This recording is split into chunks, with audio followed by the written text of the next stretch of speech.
Hey everyone, welcome to the system design. Today the topic we are going to talk is the location-based search. Actually, this is something from Uber, and but there's a lot of features. I don't want to design all of them, so I choose some of them. So, is there anybody? Let me put the requirement here. I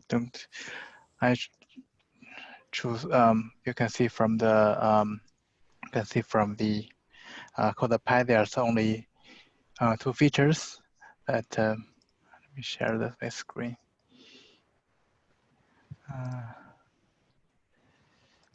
Share my screen.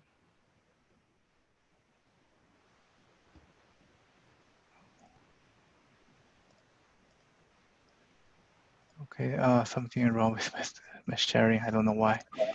But if you go to the code pad in the chat, you can see the requirement. So we have basically two APIs. The driver just send out the current location, and the writer will search the closest driver. So this is design overall. Is there anybody want to try this time?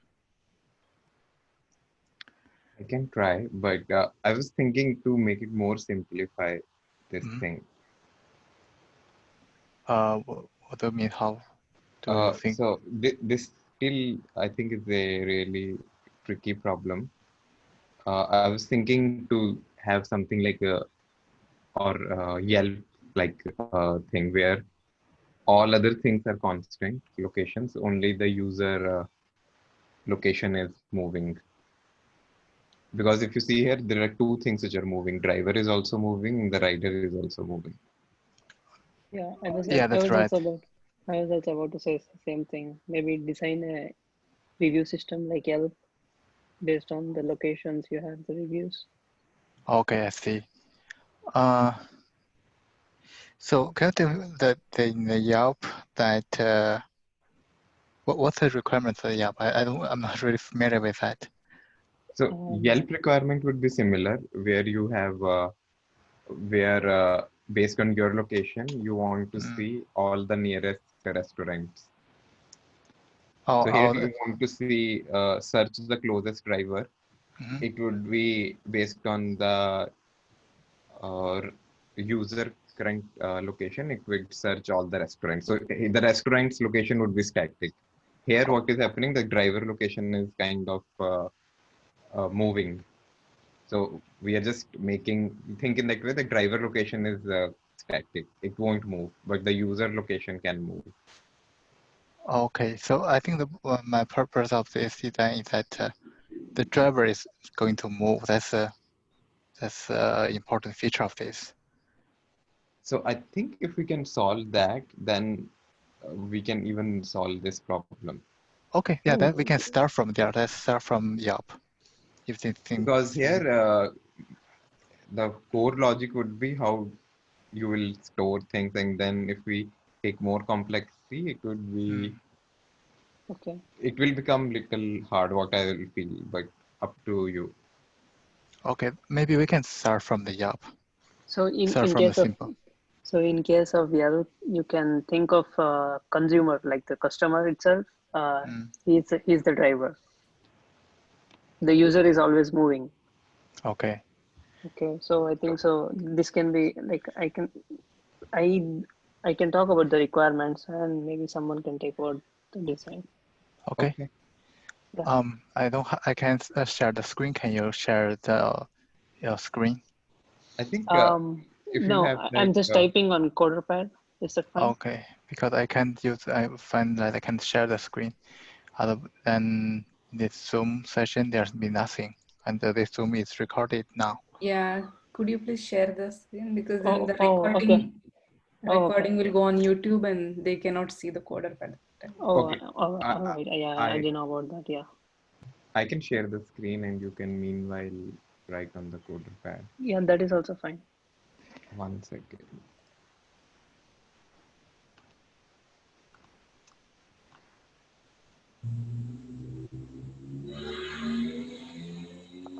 Okay, please let me know when you can see my screen.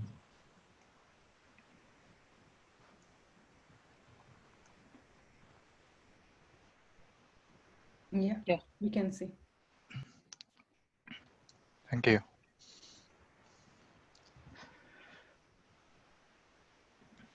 Okay, so what we need is a system that lets us provide a way for a user to know what places, or places can be anything here. What places are most popular uh, in his surrounding. We can call them businesses also. Restaurants. Let's have simplified. Yeah, business, everyone because can, they are not limited to the restaurants. Or you can say businesses as well. BSSI, NESS, yeah. Or maybe this can be based on certain criteria from the app that I take. I take in all the information from the user and see, oh, this person likes visiting cafes. So I can say, based on that, I can show him nearest cafe. Or this person likes really good barbecues. Based on that, I can show him barbecue places or something like that. Yeah, we need to design a system such as this. Okay. So one thing I want to just say is that I think there is a big difference between first and second, because in second question, you can, because your business data is static, businesses are not moving, you can build the offline index. Like you can do the offline processing of data and build the index. And then whenever like businesses keep on adding, then you have to just update the index. Whereas in first question, it's very like we cannot build that offline index because the location is moving. So yeah. So basically, what we have to do, like what is static has to become dynamic in real time. I think all other things should remain same. Yeah, let's focus on the second problem first, and to see if we have time, we can try to extend it to the first problem. Focus on the building a Yelp for now. So in this case, in the Yelp case, you can split this problem into two parts, where you can accumulate, you can build the data, like someone suggested, you can build offline data. That can be a whole together a different problem. Like we can build a data ingestion pipeline for that. Let's assume that we already have the data here right now. Then let's go on building this application or a system for the user now. Okay.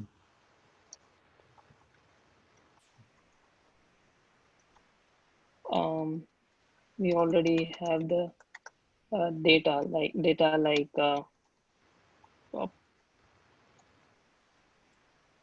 places and all the other things that are required for application, like businesses. We just have the data, and now we have to think of how will we build an app like Yelp. We have the data. Let's say the data is in this location. I have this place. I have these businesses. I have these cafes. I have these barbecues. I have these restaurants. I have these what do I say? Many other places. Yeah, I have these hair salons. I have these bars, and I have these restaurants. I have such data already available.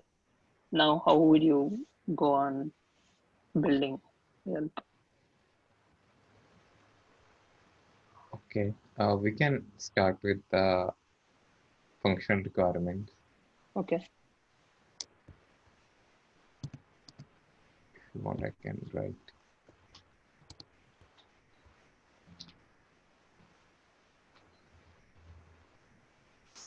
So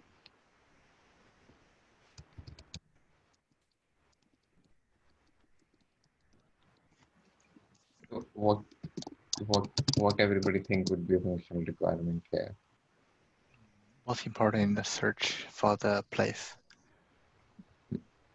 So user can search uh, within a given radius. Yeah, this is it's very basic requirement. And so user, what kind of thing user has to use? It's longitude, latitude, or like, so when we say location, can I say longitude, latitude? Yeah. Yeah. So when you say Dimensional. location, you can say, yeah, two-dimensional longitude and latitude. Yes. That type detail level for the user, right? That's the service have you detect.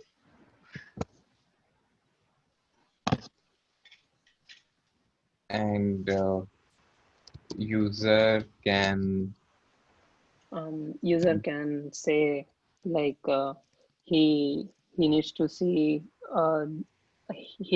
best available cafe, best available barbecue, or best available places,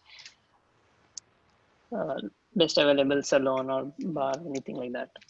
User can specify the business. Yeah. and user can like, dislike. That's Yeah. not a very important feature, I think, Yeah. even for today's session. But this can be a important feature for Yelp. And User Review. can add comments to the location. yeah, I think that Review would cover everything. Comments.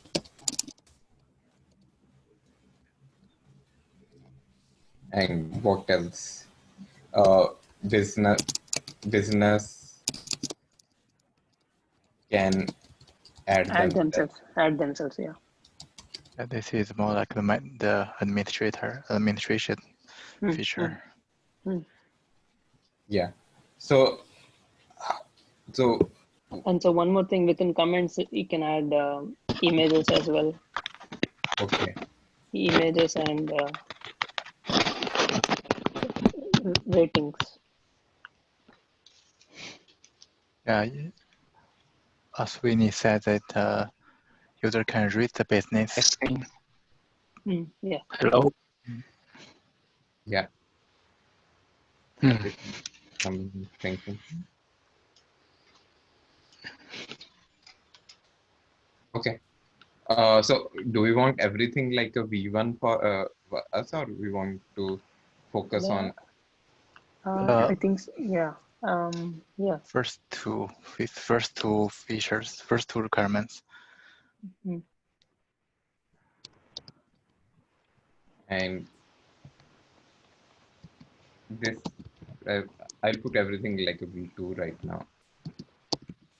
What is the difference between V1 and V2 here? So first we'll solve this. Okay, the most important are V1 and then V2. Okay. Yeah, that won't be our priority. V1. So basically P1, P2, right? Priority. Yeah, in this version 1, we'll come up with this. Right. And if we get a chance of version 2, we'll come up with that. Or say like a P1, P2. Yeah. Makes sense. What would be our non-functional?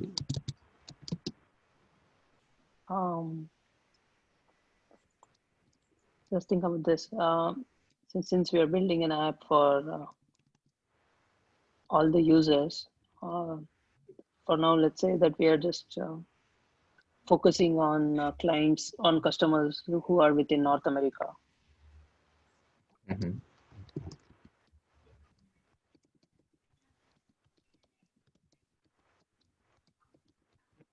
Okay. And I just put low latency. It should be real time. It should not have a lot of Lag. thing. And looks like this is it is search read heavy system than write heavy.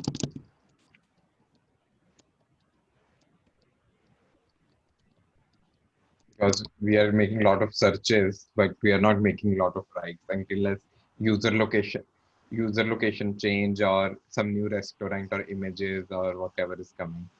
Apart from that, right now it looks like a read heavy system. Okay. I have a question that you said the non-functional. What do you mean here? It seems that this is some. Hello. 1, 2, 3. I can hear you.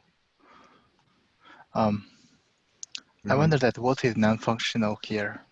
Yeah. Non-functional, in my understanding, is like which is not functionally derived.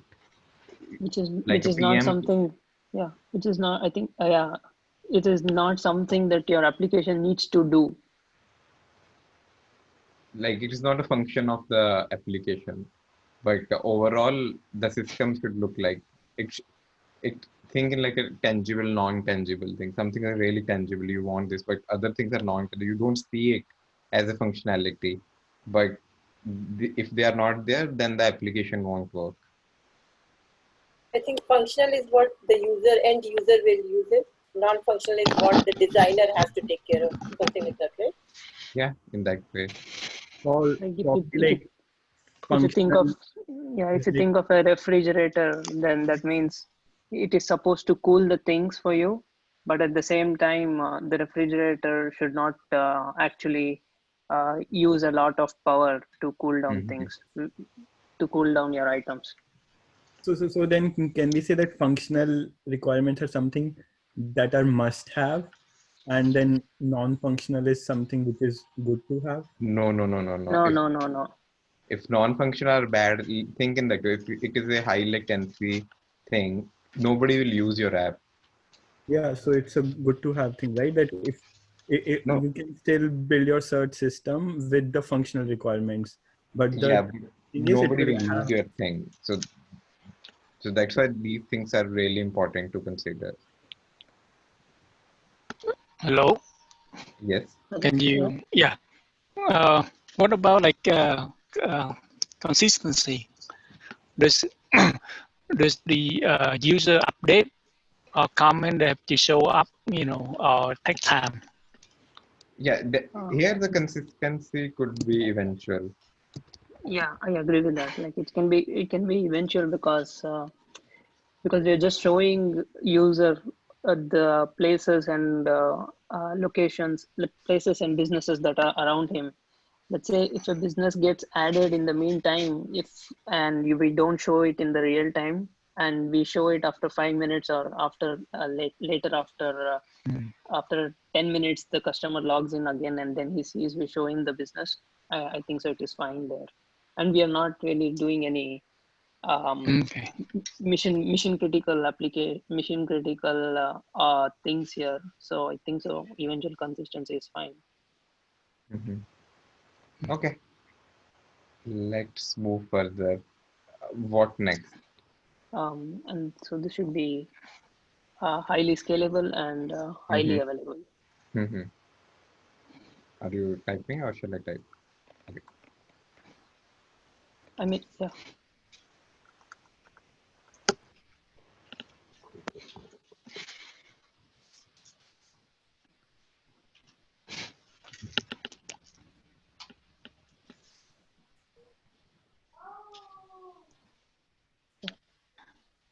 Okay. So do we want to talk about scale or something, or? And this should work as like a native app and as well as in the browser. I won't bring that requirement here. It will not upscale thing. It will downscale if I start trying to achieve more. So I won't bring devices right now here. Okay. So now we are targeting only for like in the app or in the browser? This is a service kind of thing. Right now, we are not going beyond. Okay. Okay, and The can service. someone keep track of the time too? Feel like we spend a lot of time on the requirement. Yeah, You know, that's a good if point. we have someone to keep track of the time, then we can move on to the next one. Yeah, I'm trying to moderate that, but I think here, as we are learning, we can spend time, but in real time, this whole thing should have been done in 10 minutes. We have many people here talking about the requirements, so it's okay to have longer time than the real interview. Okay, let's move further.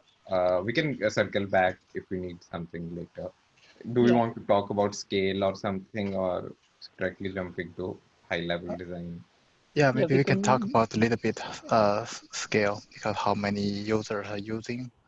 We can talk about that a So little that bit. will be that will be back to envelope calculation, right? Yeah, That's You can call it category. n names. Okay, so what we're expecting here is how many you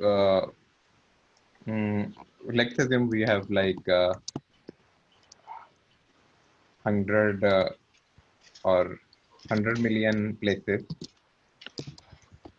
I don't know the number. Sorry. I don't know. I can't find the number. How many users in Yelp? No, I'm telling this is 100 million places, and at any point of time, we can say we can say 10K users are active. Okay.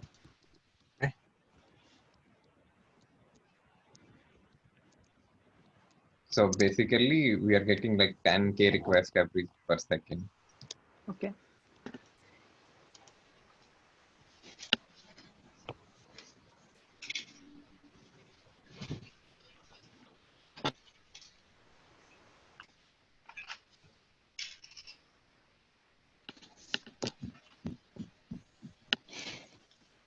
Okay. Anything else we want to cover here?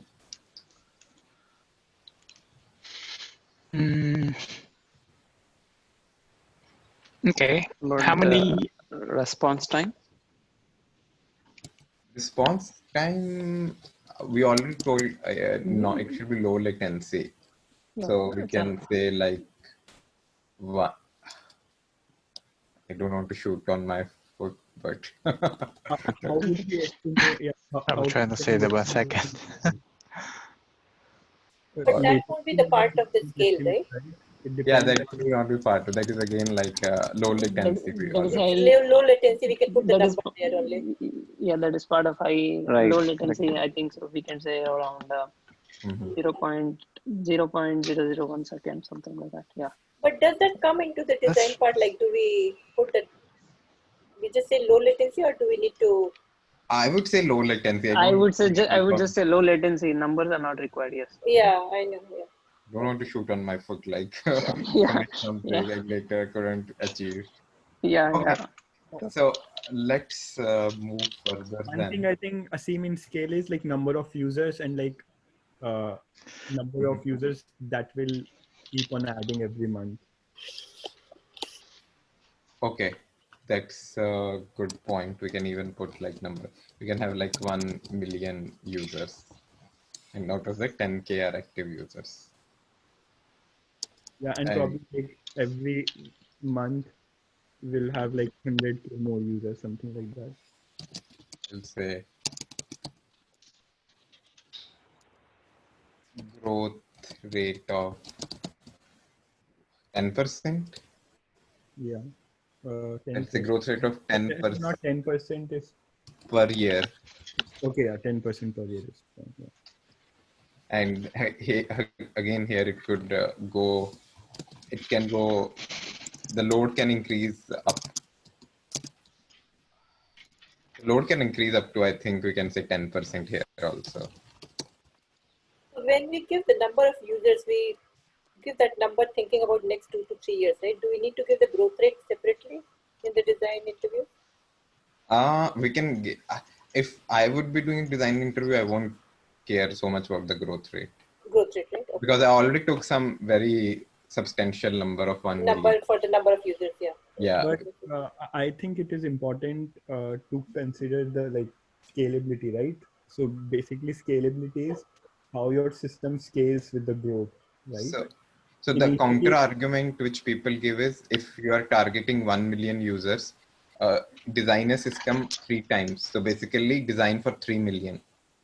No, but then you have built a static system that you are saying that I already know what is my number of users. Yes. Finally, up till the end goal, I know. No, there would be users coming and going, right? This is the system I will build, but I see, think this number is important. 1 million, 2 million, 3 million is not important. You can store them in the database. Also wasting your resources, because if you are having resources for 3 million users already. So that's what I'm telling. This number is important. How many are active per second? So there we have to see, if can I support 10K, 20K, 30K? Can I go 3 times of what is my estimations? Mm-hmm. Okay. And no system is perfect as the first shot. So here we are just saying okay, we are starting with 10K, and I have a mindset it can go 3 times of 10K. What I'll do that time. Okay. But until unless you are doing the capacity planning, what is the point for these number or percentage hike or increase? So think in that way. These numbers are telling me now this could not be handled by a single system. No, I mean, my point was these numbers are helpful, that when you are making a design of the database, how you're going to store the data.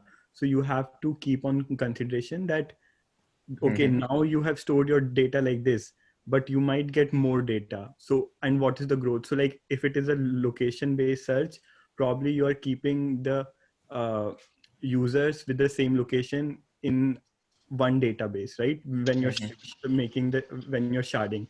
But that at that time when you're designing, you have to consider that, hey, in this particular location the users can increase, and by this much amount they can scale and increase. So all these things are helpful in making those design decisions. Okay, fair enough. Let's proceed further. We can circle back based on these requirements later. Shall we proceed, or want to spend more time here? No, it's good. Let us keep going. Okay. So we can talk about a bit about, and you guys also do annotations here. I think Zoom gives the ability to annotate. So feel free to jump in. Okay. So what we have seen so far is, if this is my service, this is my client, and this is my backend. So client, what the client would be sending?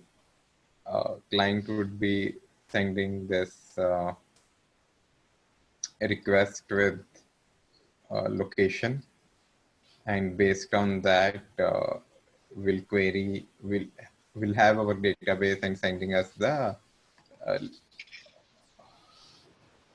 sorry.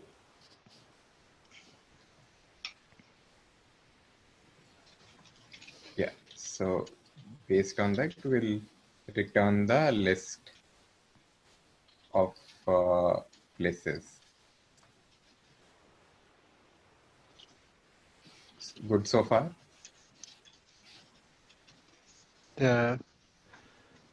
What was? And what I was thinking that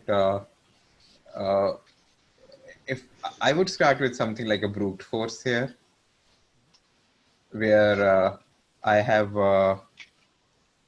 I would have a longitude, latitude, and name of the restaurant or place, and some other things like some other metadata. And so based on so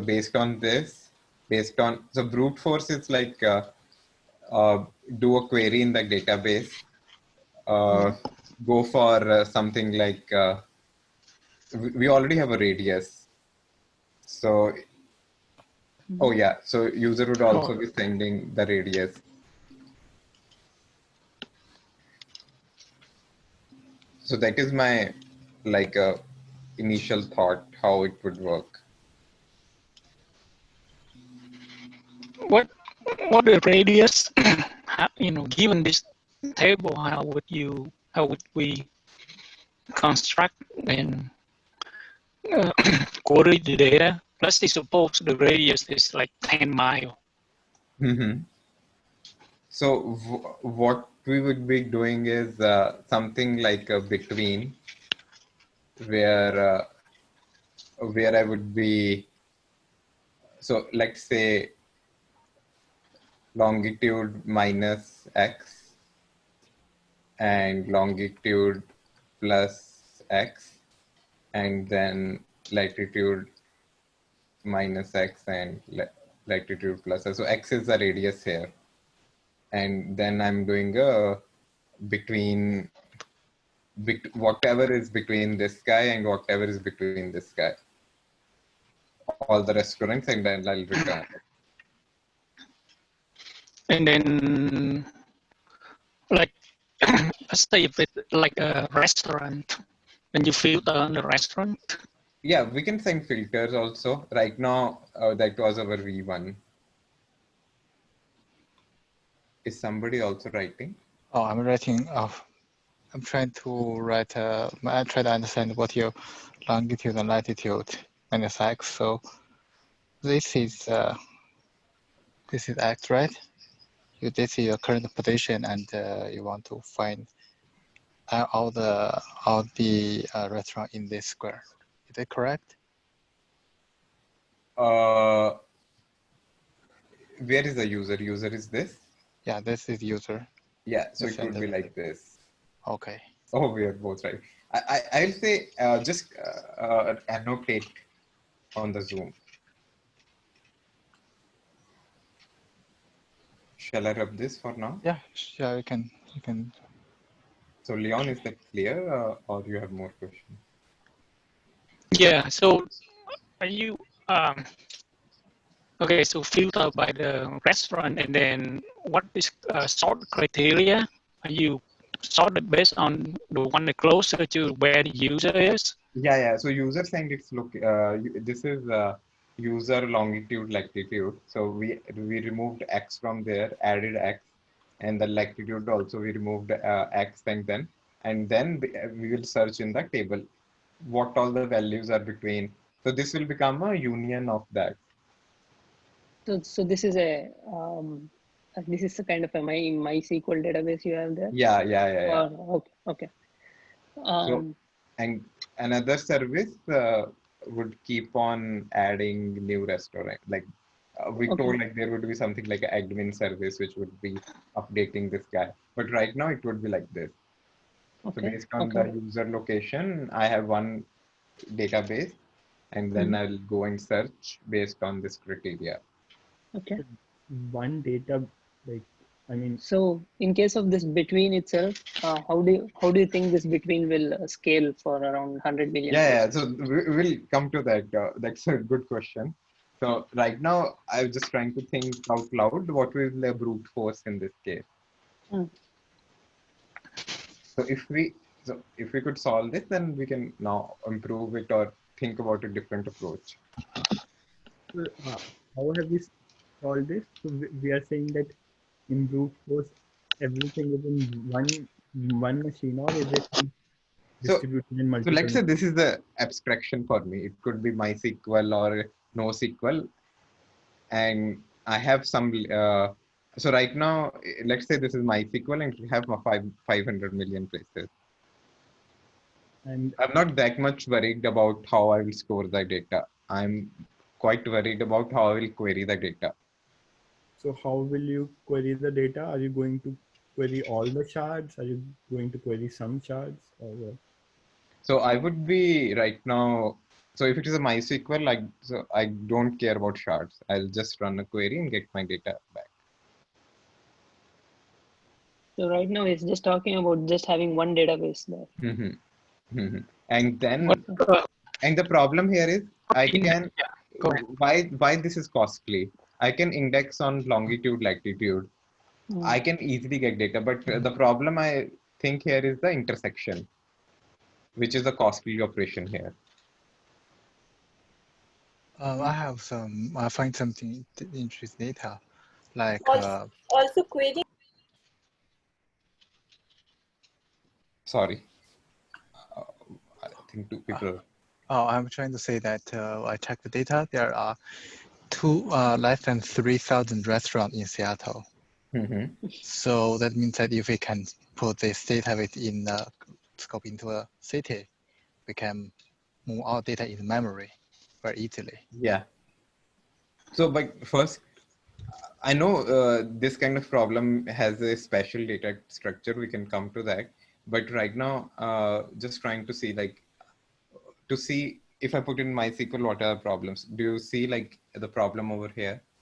Yeah, I don't think that that SQL will allow you to do the partitioning, like it will automatically do the partitioning of data. You will have to specify how you want to partition the data. No, right? agree. But no, he's talking about, he's not this like, approach. I think so what he's talking about is not partitioning or sharding right now. He's telling that like this brute force solution right now, will this really work out? Like, is this query going to be efficient on our database? Or is this the right way for now? That's what he's talking about, I guess. Is that what you're pointing to, Asim? Yeah. So basically, even though I index things, it won't be so efficient. And if I'm getting like, we have talked about a scale of 10K queries coming in. So think in that way, how much processing the database has to do. We have to come up with a better structure where I can, where I compartmentalize my things like Abhishek was mentioning, and have a better search thing. I don't have to go through the entire stuff.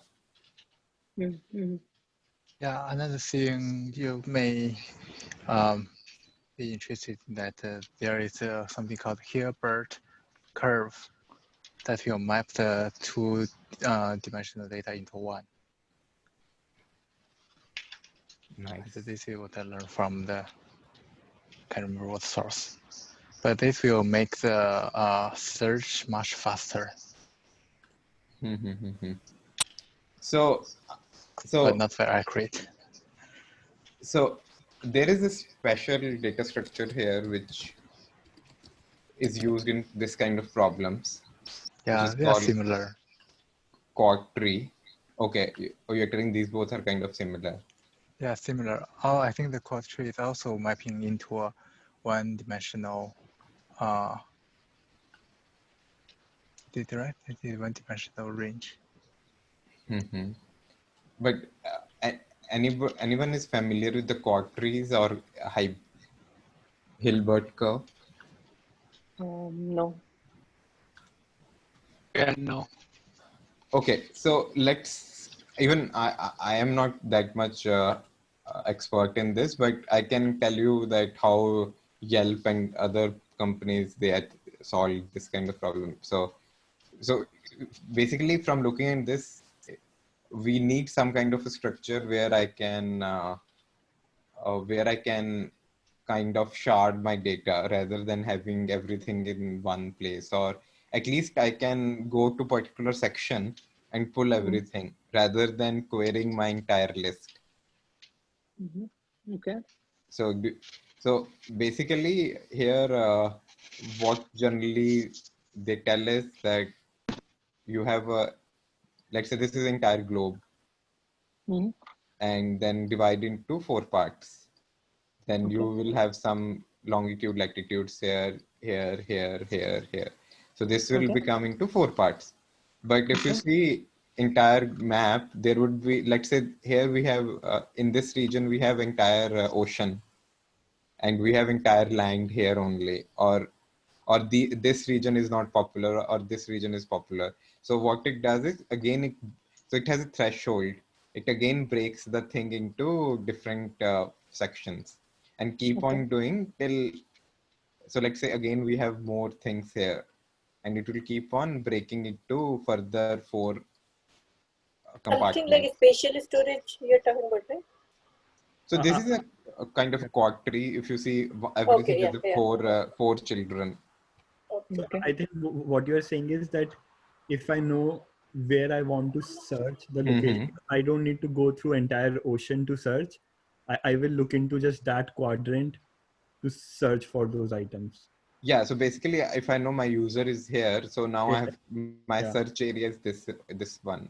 It could be possible that your user is here, so you have to go up and down. So generally what they mention here is like, if you have something like this and like this, then they also have something to go back and forth into the sibling nodes. Yeah, because if your user is near the boundaries, then you would have to go to those different quadrants. Yes. So this kind of data structure has we can bring in, where so basically I'm dividing my things into a grid. How the database table it won't be will database. Like? It would be like a pre-computed somewhere in the cache. Okay. Okay. And let's say one cache could not store, then we can shard our data. Okay. Okay. Let's see. So one question here, like, so what is this log minus x here? So x is the user location, right? No. X is a radius. Oh, x is the radius which we would like to have it as a constant. Yeah, this is the user longitude. Yes. This is user latitude. Okay, cool. So in the data schema that you have right now, that will be sufficient to build the quad tree. You're gonna build a quad tree in the in memory, right? Yeah. So my quad tree might not able to hold that much data. Let's say then we have to think about how we can shard our quad tree into multiple. It could be like I have to think. So this is box 1, this is box 2, this is box 3, and let's say I'm doing on the location based sharding. Okay. So, or let's first make it. So Sim, what do we want to save in the quad tree? Quad tree would be having the restaurant informations. The full information, or No. It would have, I think, a pointer. We can always, it would not hold everything. It would have the pointers, and then we can go and look in the database. So you mean the restaurant ID? Restaurant ID, and yeah. Okay, so you mean to say this quad tree, like if you focus on one quad tree, it will have a reference to some particular location, like a data store where you have information for all the places within that quadrant. So I think as we need the restaurant ID and the latitude, longitude as well, right? Restaurant ID. Just the restaurant ID, right? Restaurant will have its information, right? The quad tree is built based on the longitude and latitude, and it will have the restaurant ID so that we can directly access it from the database, right? No, but the node must have the latitude, longitude only. Then we can fetch it, right? Okay, yeah. The quad tree is built based on longitude and latitude, no? Yeah, that is built based on that, but each node must have that information. What is that latitude, longitude for that node? For that node, yeah. What is the range of that longitude and latitude? Yes. No, I think range would be defined here itself. Like this box is having this much So range. each node should have the information about what range of ID, restaurant ID or business ID that quad contains. Yeah, each node will have the range. Then only we can pick that what is my next child. No, when you say each node, when you mean like a restaurant, right? Yeah, No, not restaurant. First, you have to reach up to that leaf node. So how will you reach that? You will start from the root, and then you have the user latitude, longitude position only. I think what I will do something like a reverse mapping here. So basically, I think basically it's an index, right? And so we have kind of like key and value. So the latitude, longitude are the keys that we are searching for this latitude and longitude. And once we have found those nodes will have values as restaurant IDs. So we will look up those restaurants and pull up the information. So yeah, I think we need latitude, longitude. Those are the ones which will help us search in that tree. Once we have this tree and when we have the user's longitude and latitude, based on that value, we search this quadrant and go there and find all the IDs which is in that quadrant. Yeah, exactly. Yeah. Right?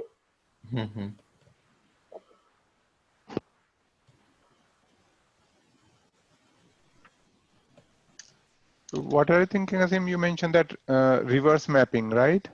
So what does it mean? So I'm just trying to think. There is also a concept of reverse mapping. I think, let me recollect.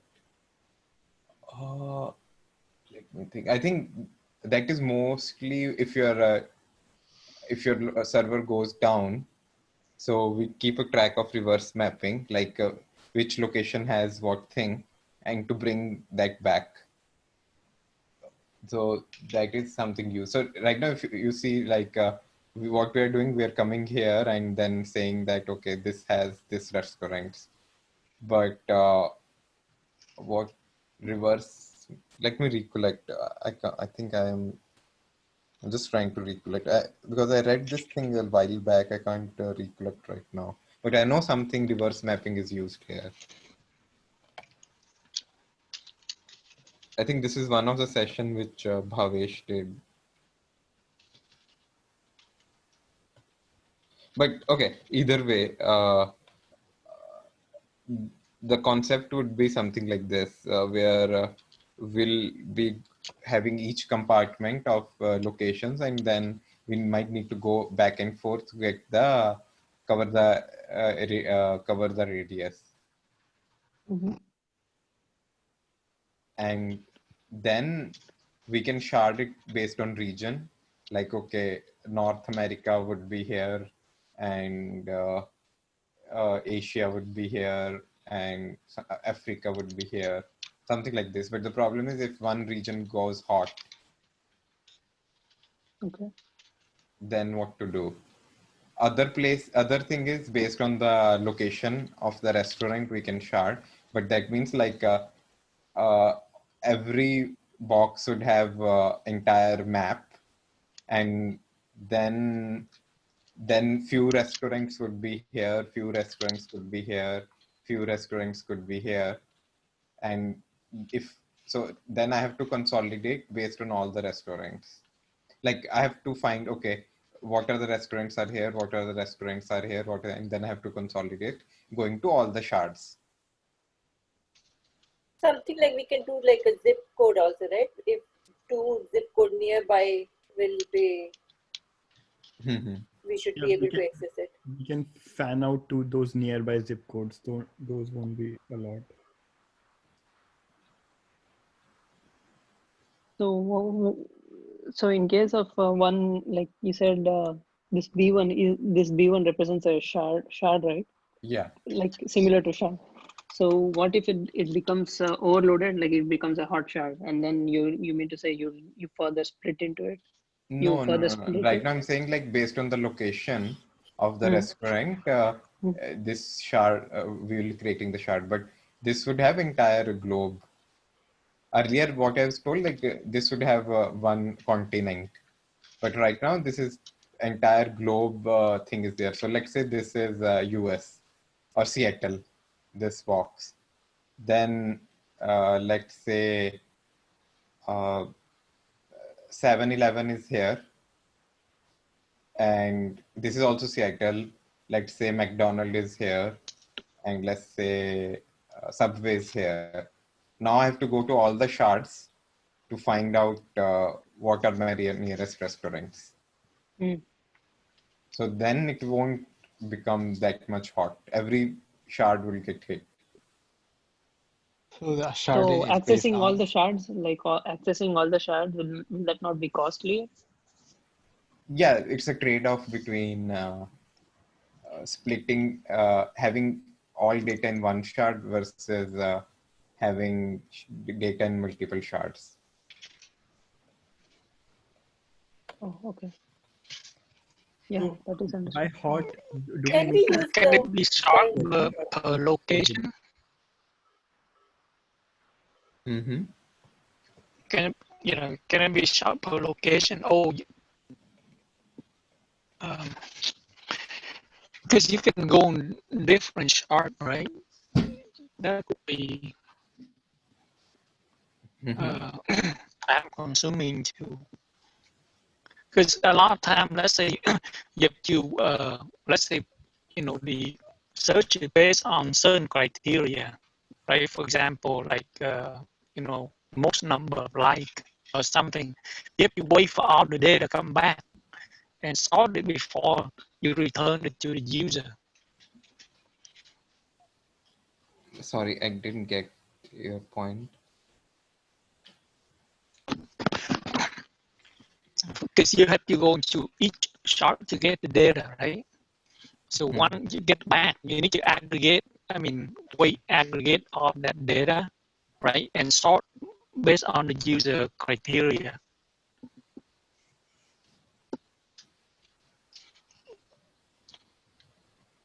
So user wants to sort based on like the number of like or the number of some other criteria. Oh, other criteria. So basically, when we get all the restaurants, then we have to apply the criteria. So that could be on a different layer, I will say.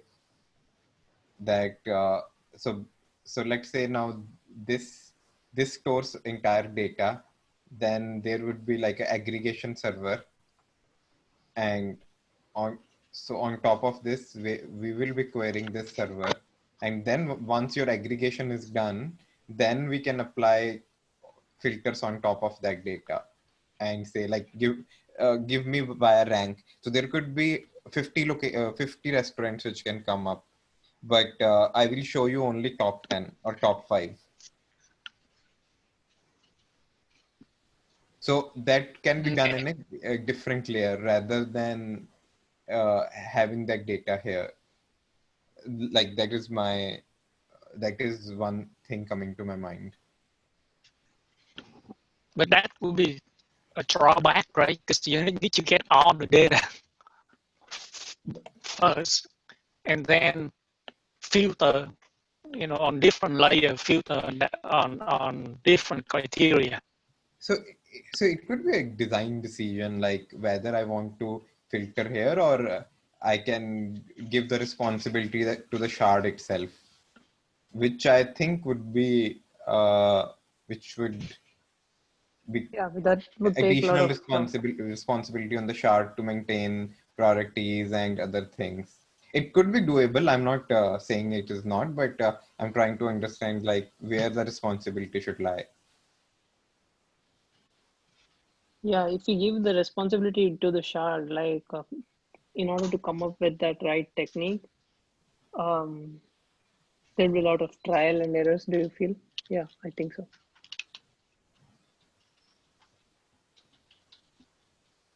Okay, somebody ping in. So I have one design in mind. So what I'm thinking is, so as Asim said, that we will have like storage based on location.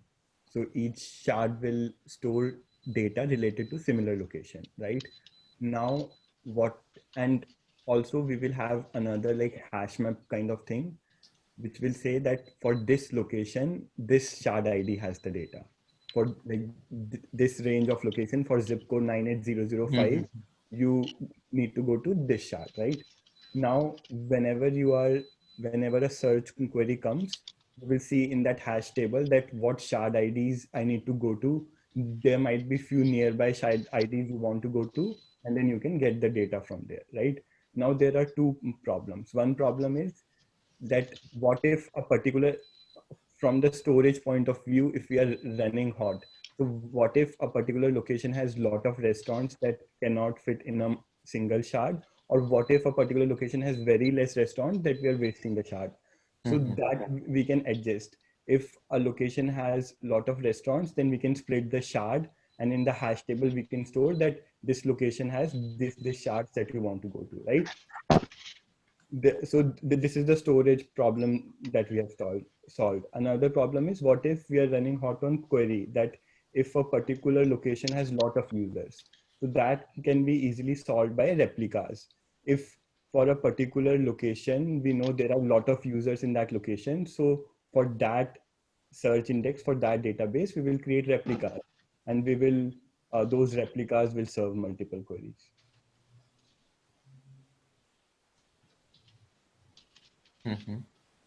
Yeah, so I mean, we have solved the problem of running hot on query. And if there is uneven data, if some location has lot of businesses, some has less users, we have also solved that.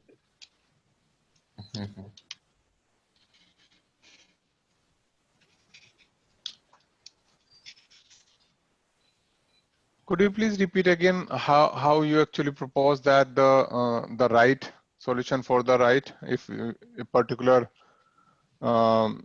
area has lots of restaurant, so as you are proposing to shard based on the ID, right? Based on the location. Location, yeah. Okay. So okay, can I draw? Yeah, this is you can go here and draw this location. This is in the, I can ping you. Okay. So yeah, I think I'm here. I need some space. Can we add another page or something on this? Yeah. This page is very big. You can go scroll down, and there are infinities. Oh. Oh, nice. Okay. Oh, but if I'm okay, let me move. Oh, will I move pan? Okay. I have moved the page, but should I share my screen then, so that if you write, we'll be able to see it. So then, Asim, you need to scroll down because I will be writing down. You can go to the right left side. There is a arrow shaped thing, the toolbar section. The one below it, yeah, the one below it, the one below it. Yeah. This one will, yeah. No, the pan was right. Yeah, this one. And now scroll down using the pan.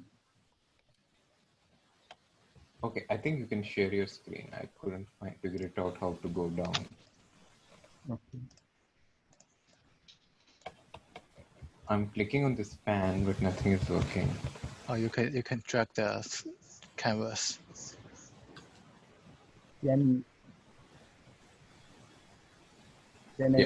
you see my screen? Yeah. You can see your screen. Yeah.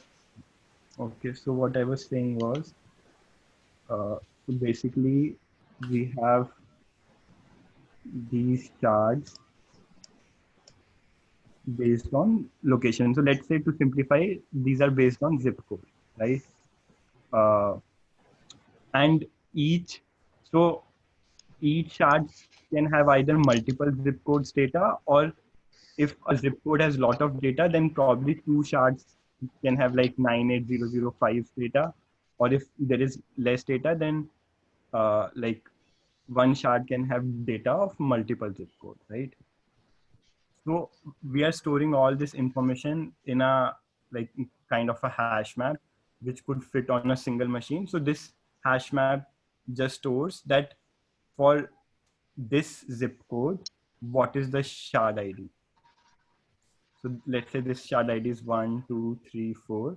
Then for 98007, the data is in shard ID 1. 98008 also data is in shard 1. 98005 data is in shard 3 and 4, right?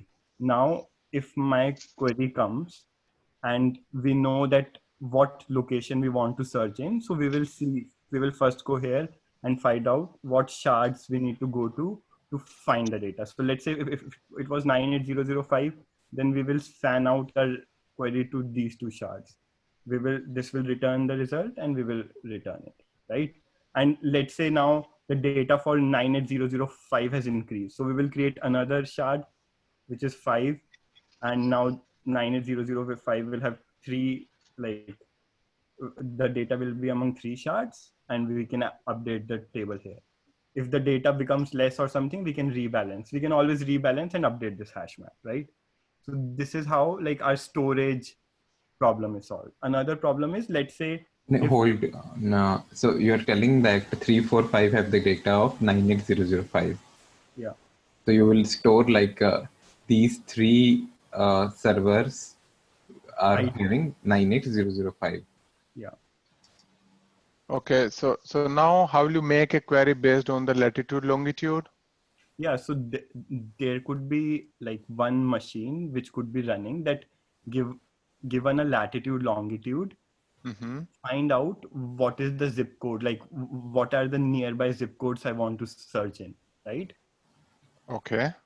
And then once we know the zip code information, then this hash map will know that which shard IDs I need to go to search for that. So it will get those shard IDs from this hash map, and then it will search those shard IDs.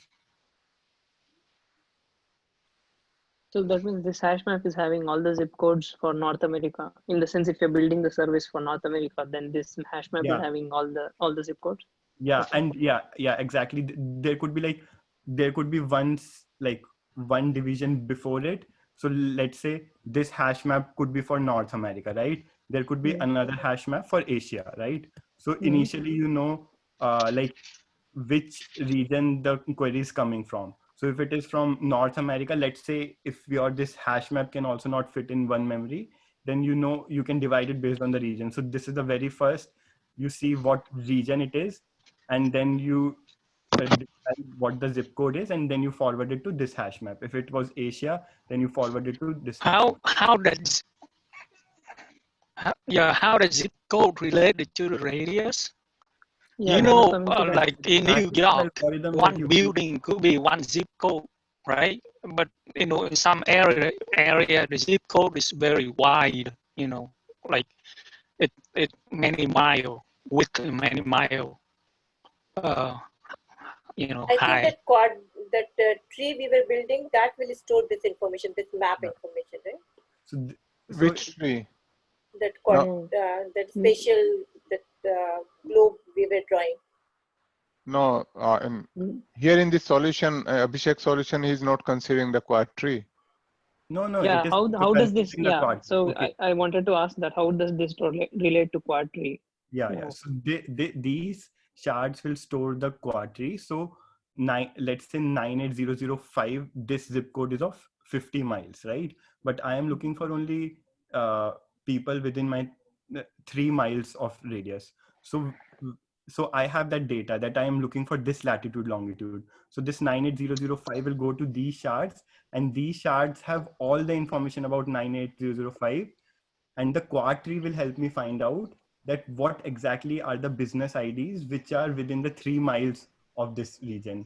But the problem I'm solving is I don't need to go to all the shards. I know that those businesses will lie only in these 3 shards. So you are saying that each node will have its own quad tree. each node, yeah, whatever business information it has, it can store whatever indexing it wants to do, it can do. And I don't know how quadtree work, but if quadtree is the indexing, then each node can have the quadtree of what. Where will you keep the quadtree? Node will have the quadtree, or how will you keep the quadtree? That's I'm not really visualizing here. I was not visualizing that way. This will again become like 98005 can become hot. Yeah. All the data would be what here. What do you mean by hot? Hot in terms of data, like, or hot in terms of query? Both data and query. Yeah. So each is. What do you mean by hot by data? Hot by data is that I was storing 98005's data in shard 3, and now we have so much data for 98005 that it cannot fit in this third shard. So I have to split it. Then you're expanding that to different shards. Oh, okay. And it is rebalancing. So also it could happen that there was too less data. Now the data has been, I don't think so it will happen in this case. But if the data is less, then you can also merge these shards. But anyways, this is the data. This is what I'm talking about, data. If the number of queries are high, then it's very simple. You create replicas and then you divide among those replicas. Abhishek, I have a question. Then that means you're offloading all your logic is mainly based on hash map now. Because I mean, you have to, like, how will you keep this huge amount of information, and how will you just reduce your fan out and just go to the shards that you know the information will be in? I think so. That's why that was the reason why quadtree was introduced before. So starting from the root, you go to that leaf node where you know your data is living, and play with that. But I mean, so you are saying that the entire world's data could fit in that one quadtree? I never told that. So then, I mean, I told like it would fit in multiple shards and there would be aggregation. So how would you know which shard you need to go? I have to go. So, okay, can I? So Asim, in your design, you are I mean, for sure you are sure that the quadtree can fit in one server? No, that's what I'm telling. I never told that. I told it would be sharded, but the way I sharded was different. You start from the root and then find the. No, can I share again? Yeah. So, Asim, if you can just show us, like, let's say I'm in particular location, and then from that location I'm searching for something. How does my search relate to quadtree, and how does after that how do I get the list back? Okay. Let's go here. So first thing was, okay. First thing was entire globe data is in one shard, correct? Then we found that this would not be able to handle the entire data. What I thought initially, it would have all Asia data would be here, all North America data would be here. So that was the other approach where we are based on the region. I'm having different sharded. Okay. So any North America query will come here, and Asia. Let's say nobody goes outside in restaurant these days in Asia. So so this shard will be always not hit, and this shard will always be hit in terms of data also, and in terms of queries also. Okay. Then I told, like, say we won't split on the region wise. Every shard would have entire globe data. It will represent entire globe. But somewhere here, if this is Seattle, so based on the location of the based on the location, we will put it into different sharded. Like say McDonald will be here, and subway is here. When the query will come, it will first go and find I have to be here, and it will also go here, and then it will get the entire data from both the places. So it will combine McDonald's plus Subway and return back. So initially it was going into one place only. And here, okay, so initially it went into one place where we have entire data. Then it found, okay, I am in North America. Then it went here. Then again, this would have entire globe. Then it will go to particular location. And in this way, we can have multiple shards. So same, I mean, do you mind to actually please start over? So let's say you have a latitude, longitude, and you have your quad tree. So how could you show that how you will actually keep your quad tree in memory or sharded? Sure. So basically, so we will start with the root, right? Okay, so you mean that one server will, we know that there is a one server, dedicated server where we keep this root node, right? Yeah, so there would be, let's say, multiple servers like this. And so let's say we are doing something like a consistent hashing. So this would have the location ID 0 to 100, and this would have 0 to 200. 0 to 200, okay. Are we good? Okay. What do you mean by 0 to 100? Look by location ID. We split our entire restaurants, like this is location 1, this is location 2, and then we'll have some longitude, latitudes. Yeah, so but my search is based on the latitude, longitude. Yeah, so he'll convert the latitude, longitude into some kind of logic and generate a location ID. But I mean, how we can generate the location ID is for the PO ID or is something, I mean, different? It's something different within the application itself. It could be good. It could be like this, what to make 2D into 1D something. It's a logical representation for us within our application.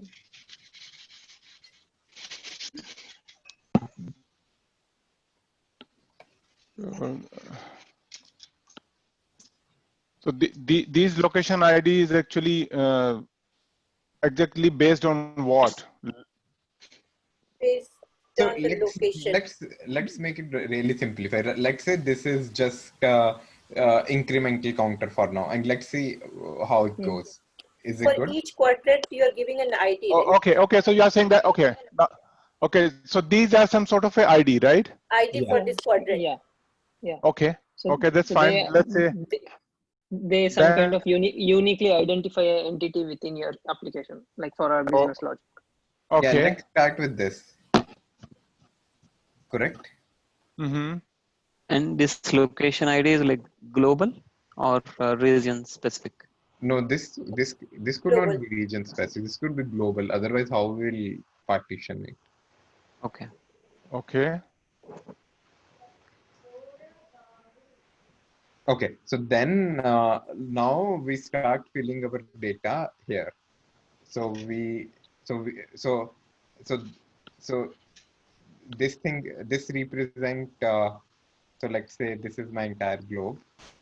So this node represent my section 1, 2, 3, 4. So all longitude, latitudes in this location would be here, here, and here. We are good with that? So sorry, now I'm getting confused that you mentioned that this root node has the location ID 0 to 100, right? And now each node you are splitting based on the latitude, longitude. No, I'm splitting, node based on the latitude, longitude. Okay. And at any point of time using this ID, I can find where this guy fits. Let's say we got 0. And 0 is somewhere living here. And then we get 4, or like location ID 4, which is somehow living here. That's how I interpret it. Are you with? So but my search is based on the latitude, longitude, not based on the location ID. Agree. Yeah. So then what is the point here actually searching? So it could be possible, if I understand it correctly, it could be possible that from the same area, that might be possible that the two business are belong maybe in two different quadri. Two different. But their geographical location is same, but yes. But because you are splitting your quadri based on the IDs. Mm-hmm. So that's what I'm telling. We have to go to all the shards to find all the businesses. You remember I was telling two approaches. What the size? What the size of the location? Because let's say if I want to get like only the lower half of location one, do you support it? Because I'm searched by the radius, right? So I'm saying, okay, let one lower half of the location one. Okay, let's come to that. But I would say let's make it right now. So here, if I understand it correctly, which means that you have to scan all the record. When you say all the record means? To find the business around that latitude longitude. Yes. No, like I use a quadri, right? So basically, you reach this quad. Now you know you are somewhere here. So you could find all the items in this thing, and we need to find the logic if it has to go to a sibling also or not. Okay, if it's a border. If it is a border in some way, have to find if we have to. Otherwise, if it is in the center, this entire node is sufficient for me. Okay. And I have location IDs. I have all the location IDs here, so I can anytime go back in the DB and find the restaurant names. Okay, so with this approach, we will have to scan all the quadries. All the quadries, same this guy everywhere. Got it. And then aggregate. But by location, we don't have to go to all the quadri, right? It will be like a binary search. You just go in one part depending on the location. So, no, we have to go to all the shards. No, if you're at the edge, you'll have to go all the way. Like if you're at the edge and you say that your radius is 5 miles, and your 5 miles put you out of the shard itself, then you'll have to go on so there are two concepts. I think we're confusing. There is a concept of shard and there is a concept of node. Which one you are picking? This is node. Node. Yeah, node. I'm telling you about node. Okay. Yeah. So basically, we have to do the same calculation. If it is on the edge, we have to even go to the sibling node. If let's say on this shard it is in the center, then we don't have to do anything and aggregate the data. That's what I'm visualizing. It may have its own challenges, but I'm visualizing in that way. So each node will have the ID of the shard ID. Each node. Node does not have to bother about the shard ID. Why node has to bother about the shard ID? Because we want all the restaurant in that vicinity which belongs to this node. Yes. So basically now my user came here. So it knows that based on the user longitude, latitude, I know this node represents that longitude, latitude. So what does this node store at this point? This would have the location IDs. That's it. Location IDs of the restaurant. Location ID of the restaurant. Actually, ID of the restaurant. Yeah. ID of the restaurant. Yeah, that is what. Yeah. Location. You are using location, so I was getting confused with that. Because if I get the ID of the restaurant, then we need to look for all the shards, right? That won't be efficient. Yeah, that's a trade-off between looking all the shards versus having all the data in one shard. So what about if each node has the shard ID of those restaurant which belongs to this vicinity? Shard ID? When you say shard ID, I'm getting confused. In that case, we have to just query those shards which belong to this vicinity. Okay, so I think if I understand correctly, Shweta, you are suggesting that with the location ID, you have to keep the shard ID as well. So in that case, you don't need to go to all the shard. You just go to Only those charts which actually you have your so that where was like data this exists. only. So all Yeah. Asia data That is would what I be mean. here. What you Yeah. All North America data would be here. That's what. So we are just discussing a trade-off between having this approach versus this approach. Okay, so if I understand correctly, Asim, you are saying that you will have only two partition. I mean, one North America data and another is Asia data, right? This is one approach, but what we were just discussing was having all entire globe on one shard. No, not So, like that. so there are two approaches. First approach is having all Asia data in one node or one shard. Sorry. Mm-hmm. That is not possible, right? That is not the right approach for the scalability. Yes. Having all the data in one chart. And or let's say all US data in one shard. But the problem here is like this shard is always being hit because a lot of people in US use Yelp, let's say, and here it won't be hit. So to answer your question, when you told like based on the location, we have all the location data in one shard. I didn't mean that. I don't know how to do that.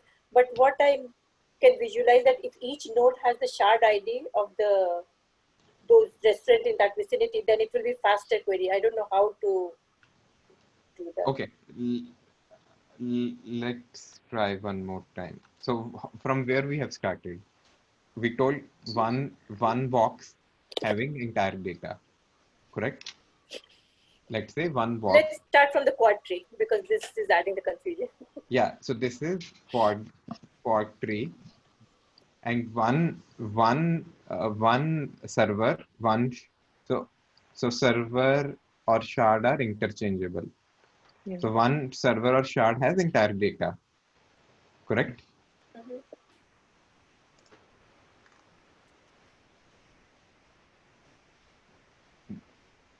And then I told wherever the data is more, we'll keep on splitting. So it would start like this. As soon it will reach 500 locations, it will split into four more. This quad tree is something we do pre-process, right? Which is not something we do it runtime, right? That is something pre-processed data which pre-processed data. Let's say in pre-process, like I was adding locations here in this node. As soon as the locations become more than 500, I will split into more locations. It will become 100, 100, 100, 100. Or let's say 200. At night, I got some data for this location. Like I got like 400 more locations here. Then again, I'll split into 100, 100, 100, 100, 100. Are you good with that? Hey guys, so this 100, we don't have so much. this 100 represent like latitudes and longitudes, like those many all the number locations of in this shard, in this node, leaf node. I was coming different way. I was thinking that we have the globe quad tree and the location ID, and each business is associated with some location, so we can associate with some ID. Yeah, so here we have this, what is that, 1, 2, 3, this is the ID, and here we have longitude and latitude. Hey guys, we don't have much time today. Okay. I'd like to keep this 1.5 hours. So, Asim, would you mind, are you coming next week? Sure, we can continue discussion. Yeah, maybe we can. Yeah, I think that would be nice. Yeah. Yeah, we can have another next week on Thursday same time. Okay. I think you can give the detail of the design, and I think this is very helpful for us. Okay. Sure. That will also Thank you. Did you guys discuss the concept of geohash? Not yet. Yeah, probably that is something that will be useful. Yeah, figuring out geolocation distance. is also another way. Yeah. GeoHash is different. I mean, Yelp actually implements GeoHash on Elasticsearch. So, okay. But yeah, we can discuss that. Yeah, we can discuss this, in more detail next time. So it ends at 6:30, right? Then I'm sorry. We'll start next week now, or what? Yeah, next week, okay. same time. I think then somebody can also pick GeoHash and come Yeah. in. Okay. Would somebody wants to volunteer to pick GeoHash? I haven't read it, but I can read it and then we can discuss whatever. Okay. Yeah, and I'll try to read some of it. I'll come up with something. Yeah, also actually I have some thinking about Hilbert curve. We can talk about it in detail next time. Yeah. Okay. Okay, thank you guys. Thank you. Yeah, but let also try to finish it with quad tree first, right? Because unless we know quad tree is completely not be able to solve it, we just jump around and. I think quad tree is the way to go. We'll see. Okay. See you guys. Thank you. Thank you you for guys. the suggestion. Thank you. Thanks, Asim. Thanks. Bye. Thank you. Thank you. Bye. Thank you. Bye. Thank you.